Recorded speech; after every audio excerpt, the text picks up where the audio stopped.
சென்னையில் குளிர்சாதன பேருந்துகள் உட்பட அனைத்து வகையான பேருந்துகளிலும் மாதந்தோறும் 2000 ரூபாயில் பயணம் செய்யும் திட்டத்தை போக்குவரத்துத்துறை அமைச்சர் சிவசங்கர் தொடங்கி வைத்தார். சென்னையில் ஏற்கனவே மாநகர பேருந்துகளில் பயணிக்க 1000 ரூபாயில் மாதாந்திர பாஸ் விநியோகம் செய்யப்படுகிறது. இதன் அடுத்த கட்டமாக ஏசி பேருந்துகளிலும் பயணிக்கும் வகையில் 2000 ரூபாய் மாதாந்திர பாஸ் திட்டம் அறிமுகம் செய்யப்பட்டுள்ளது. இத்திட்டத்தை சென்னை மந்தைவேலியில் தொடங்கி வைத்த போக்குவரத்துத்துறை அமைச்சர் சிவசங்கர் 2000 ரூபாய் பாஸ் மூலம் மாதம் முழுவதும் இரவு நேரம் உட்பட அனைத்து நேரங்களிலும் கட்டணம் செலுத்தாமல் ஏசி பேருந்துகளிலும் பயணிக்கலாம் என்று கூறினார். இன்னும் கூடுதல் வசதி பொதுமக்களுக்கான வசதிகள் செய்வதற்கான நடவடிக்கைகள் தொடர்ந்து எடுக்கப்பட்டு வருகின்றன.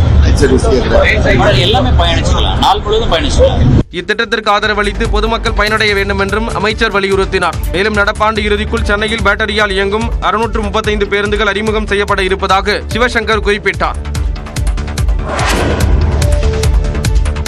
கோயம்புத்தூர், திருப்பூர் மாவட்ட விசைத்தறி உரிமையாளர்கள் கூலி உயர்வு கோரி காலவரையற்ற வேலைநிறுத்த போராட்டத்தில் ஈடுபட்டுள்ளனர். கோயம்புத்தூர், திருப்பூர் ஆகிய மாவட்டங்களில் 2 லட்சத்துக்கும் மேற்பட்ட விசைத்தறி கூடங்கள் இயங்கி வருகின்றன. இங்கு ஜவுளி உற்பத்தியாளர்களிடம் இருந்து நூலை பெற்று கூலி அடிப்படையில் துணி உற்பத்தி செய்யப்பட்டு வருகிறது.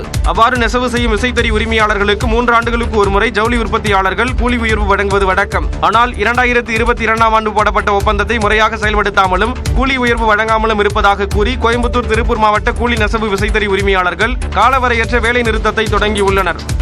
கடந்த 2 ஆண்டுகளாகவே விசைத்தறிக்கு நியாயமான கூலி உயர்வு, ஒப்பந்த கூலி உயர்வு கிடைக்காத காரணத்தினால் கோவை, திருப்பூர் மாவட்டங்களில் கிட்டத்தட்ட ஒரு 50,000க்கும் மேற்பட்ட விசைத்தறிகள் பல இரும்புக்கு உடைப்புக்கு செல்ல வேண்டிய ஒரு அவலச்சூழல் ஏற்பட்டுள்ளது. இந்த 2 மாவட்டங்களிலும் தினசரி 80 லட்சம் காடா துணி உற்பத்தி நிறுத்தப்பட்டுள்ளது. இதனுடைய மதிப்பு 25-30 கோடி ரூபாய் உற்பத்தி மதிப்பு இருக்கும். விலைவாசி உயரும் சூழலில் கூலி உயரவில்லை என விசைத்தறி உரிமையாளர்கள் வேதனை தெரிவித்துள்ளனர். 5 வருஷ காலம் 11 வருஷ காலம் 2014 2025 வரைக்கும் ஒரு கூலியே இல்லாமல் மின்கட்டண அபரிதமான உயர்வு, தொழிலாளர் கூலி உயர்வு, விலைவாசி உயர்வு, தறியினோட உதிரிப்பாங்களோட விலை உயர்வு எல்லாமே கூடுதலாகிட்டே இருக்கிற போது கூலி குறைப்பாகுது. 2 லட்சத்திற்கும் மேற்பட்ட விசைத்தறி கூடங்கள் வேலை நிறுத்தத்தில் ஈடுபட்டுள்ளதால் தினம்தோறும் 40 கோடி ரூபாய் அளவிலான துணி உற்பத்தி பாதிக்கப்பட்டுள்ளது. புதுச்சேரியில் நியாய விலைக் கடைகள் இல்லாத பகுதிகளில் வீடு வீடாக சென்று ரேஷன் பொருட்களை வழங்க நடவடிக்கை எடுக்கப்படும் என்று முதலமைச்சர் ரங்கசாமி தெரிவித்துள்ளார். புதுச்சேரி சட்டமன்ற பட்ஜெட் கூட்டத்தொடரில் பேசிய முதலமைச்சர் ரங்கசாமி பல மாதங்களாக மூடி கிடந்த ரேஷன் கடைகளை தனது அரசுதான் திறந்து வைத்ததாக கூறினார். இந்நிலையில் நியாய விலைக் கடைகள் இல்லாத பகுதிகளில் வாகனம் மூலம் வீடு வீடாக ரேஷன் பொருட்களை விநியோகிக்க நடவடிக்கை எடுக்கப்படும் என்று அவர் கூறினார். இதனிடையே தமிழ்நாடு சட்டப்பேரவையில் வினாவிடை நேரத்தில் பேசிய பாஜக எம்எல்ஏ காந்தி நாகர்கோவிலில் நடமாடும் நியாய விலைக் கடைகள் அமைக்க அரசு முன்வருமா என்று கேள்வி எழுப்பினார். அதற்கு பதிலளித்த உணவுத்துறை அமைச்சர் சக்கரபாணி, நாகர்கோவிலில் ஏற்கனவே 31 நியாய விலைக் கடைகளும் 10 பகுதி நேர நியாய விலைக் கடைகளும் இயங்குவதால் நடமாடும் நியாய விலைக் கடைகளை அமைக்கும் திட்டம் பரிசீலனையில் இல்லை என கூறினார். பின்னர் பேசிய அதிமுக முன்னாள் அமைச்சர் செங்கோட்டையன், கர்நாடகாவில் எப்போது வேண்டுமானாலும் ரேஷன் பொருட்களை பெறும் நடைமுறை இருப்பதை போன்று தமிழ்நாட்டிலும் செயல்படுத்த அரசு முன்வருமா என்று வினவினார். இதற்கு பதிலளித்த அமைச்சர் சக்கரபாணி, ரேஷன் பொருட்களை வீடுகளுக்கே சென்று விநியோகிக்கும் திட்டத்தை செயல்படுத்தும் மாநிலங்களுக்கு துறை அதிகாரிகள் வியாழக்கிழமை நேரில் சென்று பார்வையிட இருப்பதாக கூறினார். அவர்கள் அளிக்கும் அறிக்கையின் அடிப்படையில் முதலமைச்சரின் கவனத்திற்கு கொண்டு சென்று உரிய நடவடிக்கை எடுக்கப்படும் என்று சக்கரபாணி தெரிவித்தார். சட்டவிரோத பணப்பரிமாற்ற தடை சட்ட வழக்கு விசாரணைக்காக தனது மகன்களுடன் அமைச்சர் பொன்முடி சென்னை சிபிஐ சிறப்பு நீதிமன்றத்தில் நேரில் ஆஜரானார். 2006-2011 காலகட்டத்தில் சுரங்கத்துறை அமைச்சராக பொன்முடி பதவி வகித்த போது விழுப்புரம் மாவட்டத்தில் அனுமதிக்கப்பட்ட அளவை விட அதிக அளவில் செம்மண் வெட்டி எடுக்கப்பட்டதாகவும் இதன் மூலம் அரசுக்கு சுமார் 28 கோடியே 36 லட்சம் ரூபாய் இழப்பு ஏற்படுத்தியதாகவும் லஞ்ச ஒழிப்புத்துறை வழக்கு பதிவு செய்திருந்தது. பொன்முடி, அவரது மகன் கௌதம சிகாமணி, உறவினர் ராஜமகேந்திரன் உள்ளிட்டோர் மீதான இந்த வழக்கு விழுப்புரம் மாவட்ட நீதிமன்றத்தில் விசாரணையில் உள்ள நிலையில் அந்த வழக்கை அடிப்படையாக கொண்டு அமலாக்கத்துறையினர் விசாரணை நடத்தினர். பின்னர் செம்மண் முறைகேட்டில் கிடைத்த பணத்தை ஹவாலா பரிவர்த்தனை மூலம் வெளிநாடுகளில் முதலீடு செய்துள்ளதாக கௌதம சிகாமணி உள்ளிட்ட 6 பேருக்கு எதிராக 2023ஆம் ஆண்டு அமலாக்கத்துறை சென்னை சிபிஐ நீதிமன்றத்தில் குற்றப்பத்திரிகை தாக்கல் செய்தது.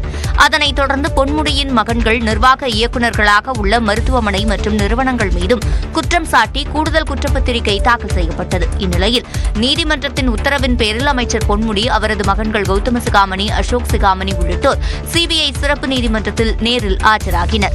அப்போது அடுத்த விசாரணையின் போது நேரில் ஆஜராக பொன்முடி தரப்பில் விலக்கு கோரி மனு தாக்கல் செய்யப்பட்ட நிலையில் மனு மீது அமலாக்கத்துறை தரப்பில் பதிலளிக்க உத்தரவிட்ட நீதிபதி பிணை பத்திரத்திற்கான வழக்கு விசாரணையை ஒத்திவைத்தார். இலங்கை கடற்படையால் கைது செய்யப்படும் தமிழ்நாடு மீனவர்கள் அனாதைகளா என ஆவேசமாக வைகோ கேள்வி எழுப்பிய நிலையில் மீனவர்கள் பிரச்சினையில் உரிய நடவடிக்கை எடுக்கப்பட்டு வருவதாக நிதியமைச்சர் நிர்மலா சீதாராமன் பதிலளித்துள்ளார். மாநிலங்களவையில் பேசிய மதிமுக பொதுச் செயலாளர் வைகோ இலங்கை கடற்படையால் தமிழ்நாட்டு மீனவர்கள் நாள்தோறும் தாக்குதலுக்கு ஆளாவதாக குற்றம் சாட்டினார்.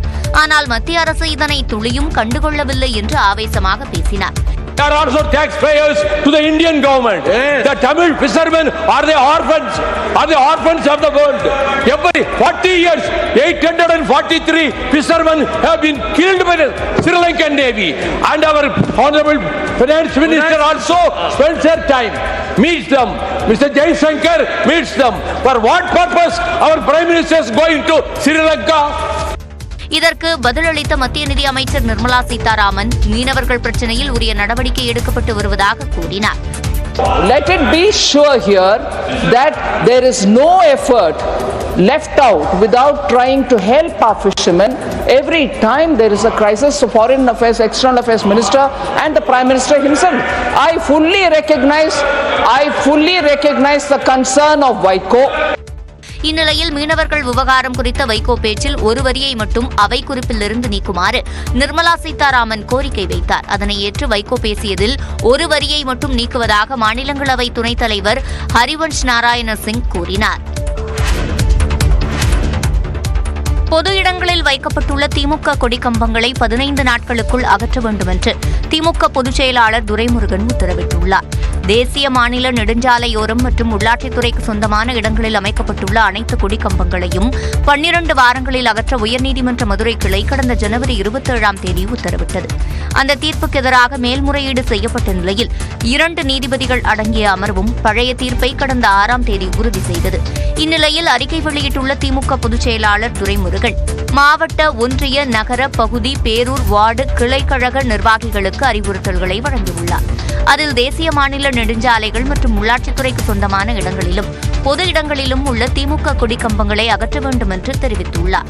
உயர்நீதிமன்ற கிளை அளித்த தீர்ப்பை ஏற்று தாங்களாகவே முன்வந்து கொடிக்கம்பங்களை அகற்ற வேண்டும் என்றும் உத்தரவிட்டுள்ளார். 15 நாட்களுக்குள் குறிப்பிட்ட கொடிக்கம்பங்களை அகற்றி அதன் விவரங்களை திமுக தலைமைக் கழகத்திற்கு தெரியப்படுத்த வேண்டும் எனவும் துரைமுருகன் தெரிவித்துள்ளார். கிருஷ்ணகிரி மாவட்டத்தில் +2 மாணவிக்கு தேர்வறையில் பாலியல் தொல்லை அளித்ததாக முதுகலை ஆசிரியர் போக்சோ சட்டத்தில் கைது செய்யப்பட்டுள்ளார். பர்கூர் அருகே கிருஷ்ணகிரி திருவண்ணாமலை சாலையில் அமைந்துள்ள தனியார் பள்ளியில் 17 வயது மாணவி +2 படித்து வருகிறார். அவர் அதே பகுதியில் அமைந்துள்ள அரசு பள்ளியில் உயிரியல் பொதுத் தேர்வு எழுத சென்றுள்ளார். அப்போது தேர்வறையில் மேற்பார்வையாளராக இருந்த முதுநிலை ஆசிரியர் ரமேஷ் என்பவர் மாணவியிடம் தகாத முறையில் நடந்து கொண்டதாக கூறப்படுகிறது. இதனால் அதிர்ச்சியடைந்த மாணவி தேர்வை சரிவர எழுத முடியாமல் தவித்துள்ளார். இதுகுறித்து அவரது பள்ளியின் முதல்வரிடம் மாணவி கூறியதை அடுத்து அவர் காவல் நிலையத்தில் புகார் அளித்தார். இதையடுத்து ஆசிரியர் ரமேஷை போலீசார் மற்றும் மாவட்ட குழந்தைகள் நல பாதுகாப்பு அலுவலர் ஆகியோர் அழைத்து சென்று விசாரணை மேற்கொண்டனர். இதைத் தொடர்ந்து அவர் போக்சோ சட்டத்தில் வழக்கு பதிவு செய்யப்பட்டு கைது செய்யப்பட்டார். தேர்வு அறையில் பள்ளி மாணவிக்கு ஆசிரியர் பாலியல் தொல்லை அளித்த சம்பவம் அப்பகுதியில் பரபரப்பை ஏற்படுத்தியுள்ளது.